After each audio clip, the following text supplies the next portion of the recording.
Assalamualaikum warahmatullahi wabarakatuh.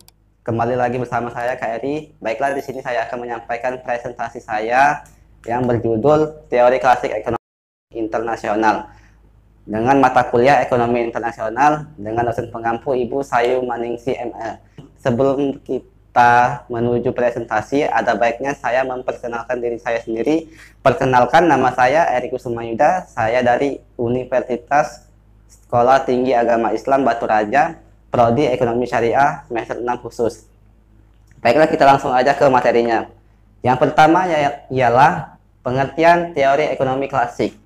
Teori ekonomi klasik adalah teori yang diajukan para ahli ekonomi aliran modern pertama. Aliran ini meyakini bahwa jika tidak ada campur tangan dari pihak manapun, maka pasar bebas akan mengatur dirinya sendiri.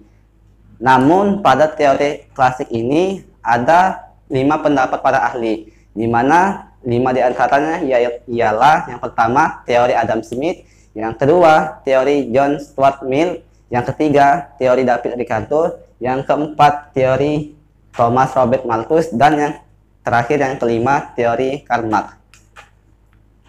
Baiklah, kita ke teori Adam Smith. Teori Adam Smith, beliau menyatakan bahwa pertumbuhan ekonomi merupakan sesuatu yang dapat berkembang apabila jumlah penduduk bertambah. Semakin meningkat jumlah penduduk, maka semakin banyak sumber daya manusia yang produktif. Dengan demikian dapat disimpulkan negara yang mengalami pertumbuhan ekonomi ditandai 2 faktor, yaitu pertambahan penduduk dan pertambahan output total. Selanjutnya kita masuk ke teori John Stuart Mill. Beliau sependapat dengan teori Adam Smith. Beliau menyatakan bahwa nilai suatu barang ditentukan oleh banyaknya tenaga kerja yang dicurahkan untuk memproduksi barang tersebut.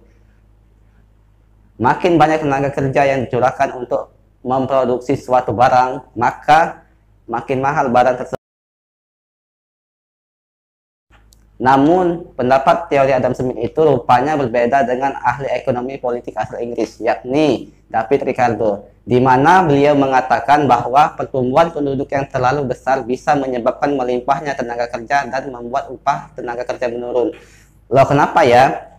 Karena di tahap ini ekonomi mengalami stagnasi dan tidak ada pertumbuhan ekonomi. Kesimpulan teori ini adalah pertambahan penduduk harus diimbangi dan dikontrol sehingga tidak melimpah. Selanjutnya kita masuk ke teori Robert Malthus.